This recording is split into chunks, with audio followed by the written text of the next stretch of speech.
I know it's going to sound weird, but the magic of movies wasn't introduced to me by Walt Disney or George Lucas or Steven Spielberg. For me, it was something much darker. Sure, I spent long afternoons and even longer nights watching Vincent Price and Christopher Lee and Peter Cushing in horror movies on TV. But I distinctly remember one summer when it all changed for me. It had to be the summer of 1984. My father had rigged our television with tin foil and a coat hanger in order for us to get Showtime. I know stealing cable is illegal, but we were a family of meager means, and since my father passed away a year later, I feel this indiscretion is inadmissible for prosecution right now. Anyway, I distinctly remember playing war with my brother in the backyard and being called in because it was getting dark outside. After much belly aching, my brother and I sat down in front of our TV to see what was on Showtime that night. What was on would shape me for the rest of my life. What was on was Friday the 13th. It wasn't at that moment that I realized the magic, though. The next summer day, my brother and I continued to ooh and ah at the creepy goodness of the original, reenacting the lines and all the cool scenes. That night, when we were called in at dark, we sat in front of the television, and what happened? We witnessed Friday the 13th Part 2. Holy shit, what form of wizardry was this, we thought. Another night, and there's a second movie that continues from the first one? How cool is that? The next night, we saw Part 3, and the final fourth night was a Thursday. Looking at our magic window into hell, expecting another Friday the 13th film, what we saw instead was a preview for Friday the 13th Part 4, the final chapter. Yes, we were too young to be watching this. Yes, there was something wrong with my parents, resulting in me growing up to be the ghoul that I matured to be. But I'll be darned if my brother and I didn't convince my parents to take us to go see Friday the 13th Part 4, the final chapter, on the first night it was released that very Friday. A horror fan was born that week, all because of a piece of tinfoil, a coat hanger, and a curfew at dark. Since then, I've watched all of the Friday the 13th films more times than I can count. I can name the kills in order in most of the first 7 at the very least. Above my bed as a teen, I had a pair of real machetes crossed in the shape of an X with a hockey mask of my own design in the middle, looking like a modern skull and crossbones. And though I haven't lived there in almost 20 years, that homemade homage to my favorite horror film series is still there in my childhood room. And my very next tattoo is going to be the same image of that hockey mask and crossed machetes as soon as I save up the cash. Yep, I'm a Friday the 13th fanatic. Happy birthday, Jason. And my niece Maeve, who happens to have a birthday on Friday the 13th this year. And a happy Friday the 13th to all.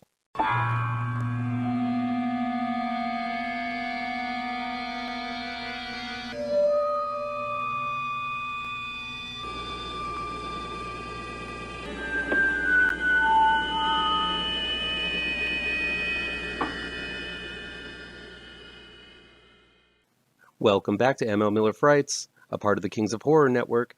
I'm ML Miller.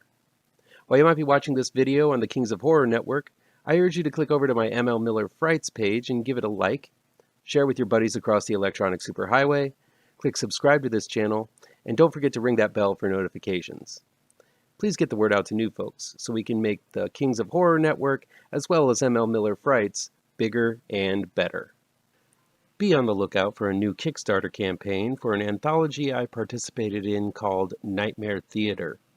This is a collection of short horror stories made by a whole gaggle of talented souls. The project is being helmed by David Schrader and Clay Adams. I paired up with my pirouette artist extraordinaire, Carlos Granda, for a morbidly fun morality tale to filmgoers who dare break the rules of common courtesy in the wrong theater. If you're interested in fun, scary, and gory horror, please support the Nightmare Theater Kickstarter campaign. Look below for the link. For the next 12 weeks, every Friday, I'm going to take on the arduous task of looking at all of the Friday the 13th films to celebrate the Shout Factory's monumental release of the Friday the 13th Collection Deluxe Edition box set. While I've reviewed these films before, my thoughts on them have evolved through the years. This is a brand new presentation of each of the films with all kinds of bells and whistles, and honestly, I don't mind returning to Crystal Lake now and again, simply because this is my favorite horror series of them all. Scoff all you want, movie snobs. I don't really care. Even the worst Friday the 13th has some redeeming qualities in my eyes. So let's begin with the one that started it all, 1980's Friday the 13th. It's directed by Sean S. Cunningham and written by Victor Miller and Ron Kurtz.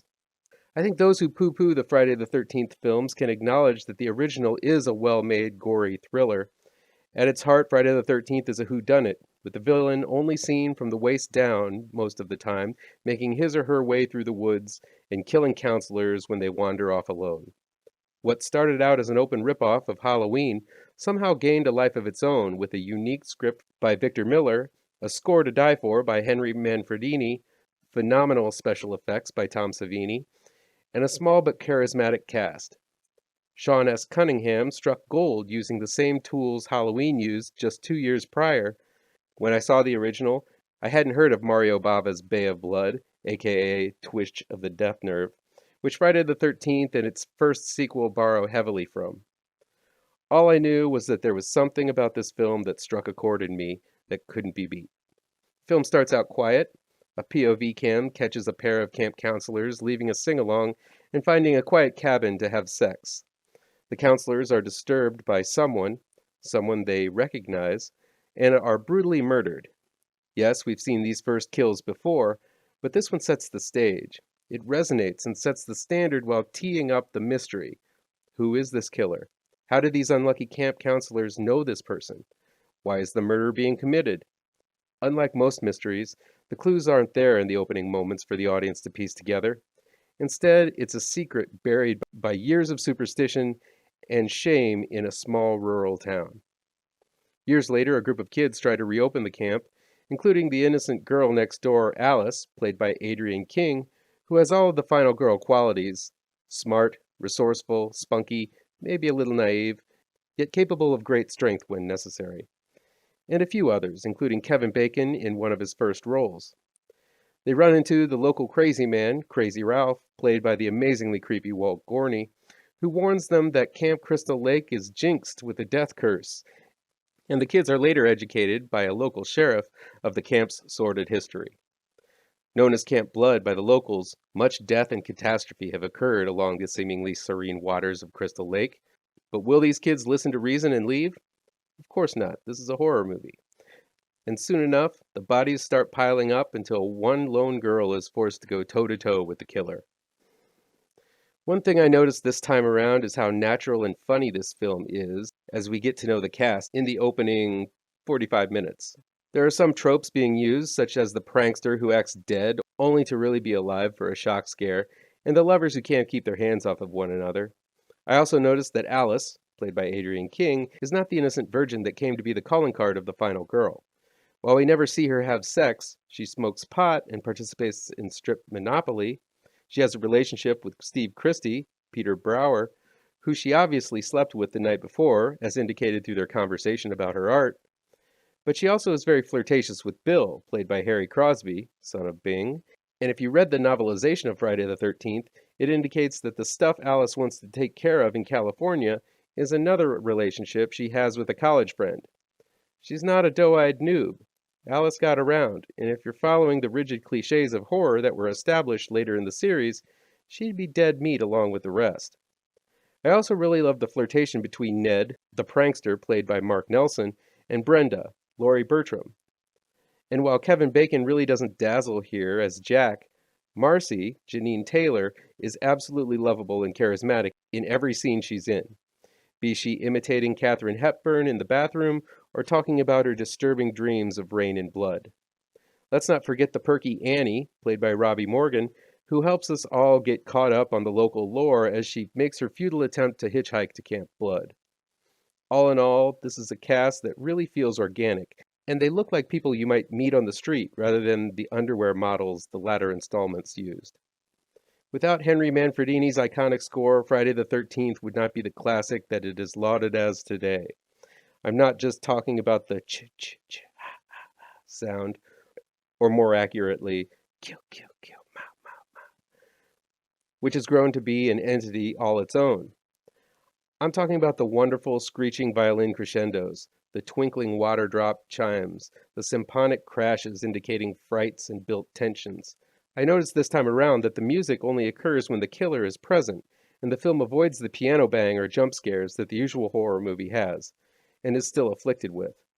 Unlike today's films that think a fist on the synth board is all you need for a good scare, Manfredini made each second a melodic trip into the unknown, permeating even the lightest scares with a heavy dose of dread by the music's absence, then punctuating it with epic notes when things get dangerous. Look at any of the Friday the 13th after. The ones who use the original score are by far the scariest. Having recently watched some of the Friday the 13th fan films, the thing that those are lacking is the score, and without it, there's an inauthenticity to the camp blood mayhem. Sean Cunningham and Victor Miller deserve a lot of recognition for making this a successful film. Miller drafted a smart mystery thriller first. Who is this killer? Is it the camp owner set to rebuild? Crazy Ralph, the counselor who lingers a bit too long after slicing a snake to bits in the cabin? The sheriff? Maybe someone we haven't even met. That's the question everyone is asking up until the reveal, and even after the reveal, you may continue to question it. Could the boy who drowned in the lake be behind some of the killings? We never do see all the kills. It may be cliche now, but Cunningham fills his film with an assortment of friends and suspects, throws them in danger, and has a ball with it, making it a real mystery. Sure, the final girl role had made an appearance in many a film before it, but Cunningham brings everything together in the classic ending with an operatic level of slow-mo macabre mastery. The backstory, crafted by Miller, borrows from Psycho, Halloween, and from other slashers, but still manages to plumb some depths and enrich character by making this murder spree personal, and so distinct it was an origin that lasted decades. Adding the diabolical talents of FX wizard Tom Savini was the cherry on top here. He made each effect a showpiece. The artistry he used in this film have become cliched by today's standards, but each of these kills are a highlight reel for the master talent Savini possessed back then. A simple slit throat is commonplace in slashers, but here, with Savini's touch, you can actually feel the razor slice across the skin, and imagine how painful and shocking that might be. His work on the drowned boy, Jason, is iconic as well. Savini warps the young boy just enough to be monstrous and pitiful at the same time. The full body makeup crossed with the subtle acting of Ari Lehman under it all makes the final scene all the more frightening. There are a few other things that fascinate me about Friday the 13th. The first is Crazy Ralph. What a fantastic character. He's one I want to know more about. Why does he know what he knows? How has he survived all of these years knowing about the death curse? And how trendy is he that he can pull off wearing a fedora and a vest in the middle of summer? Steve Christie. Man, the Christie family is one of I wish they would have delved into in the latter installments. It sounds like the Christies have seen it all when it comes to trying to open the camp. I'd love to see a story from the Christies' perspective and what drove them to keep trying to open up the camp upon the cursed site. I also love to hear more about the fires and the polluted water, and if the death curse, hinted at in this, the first film of the series, has something to do with the way the murderous spirit of Jason seems to transfer from one person to another after his death. We're going to get more into that theory in future reviews of this series. I watched the unrated version of Friday the 13th for this review. I only noticed a few extended scenes, the most significant being the extended lovemaking scene between Jack and Marcy, where we get to see some boobage. A few seconds more on some of the key kills, Annie's and Jack's, plus a longer shot of an arrowed up Bill. And finally a scene during the final chase between Alice and Mrs. Voorhees, played by Betsy Palmer, where they make it into the cabin that seems to be armed for the apocalypse with all kinds of rifles and shotguns across the walls. But the bullets are locked up and unusable, unfortunately. The film, from the original negative, has never looked crisper and brighter and feels like a brand new movie. Special effects in this first disc of the Friday the 13th Collection Deluxe Edition box set include two audio commentaries, one by Cunningham, the other by Miller, most likely not taken in the same place given their frustrations with one another due to their court case, a reunion at a horror con, a piece on Cunningham, and one focusing on Henry Manfredini, Victor Miller, Robbie Morgan, Adrian King, and Betsy Palmer, plus the usual trailers, TV spots, and stills. Most of this was on the previous F-13 collection from Shout Factory. In the end, I think it was the fact that the killer is actually a victim, too, that makes Friday the 13th as effective as it is.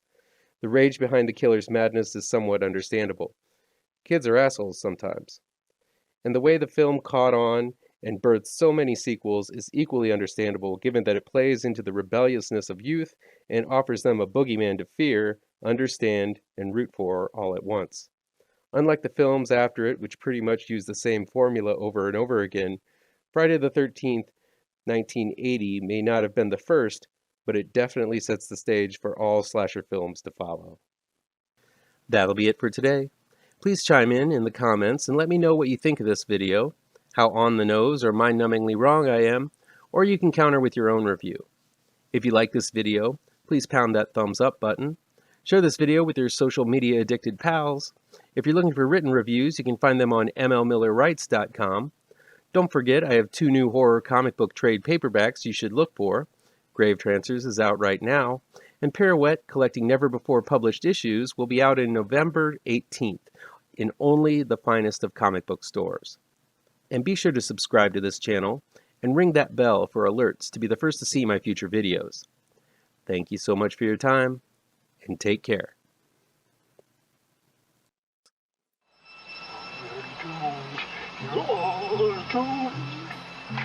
You're doomed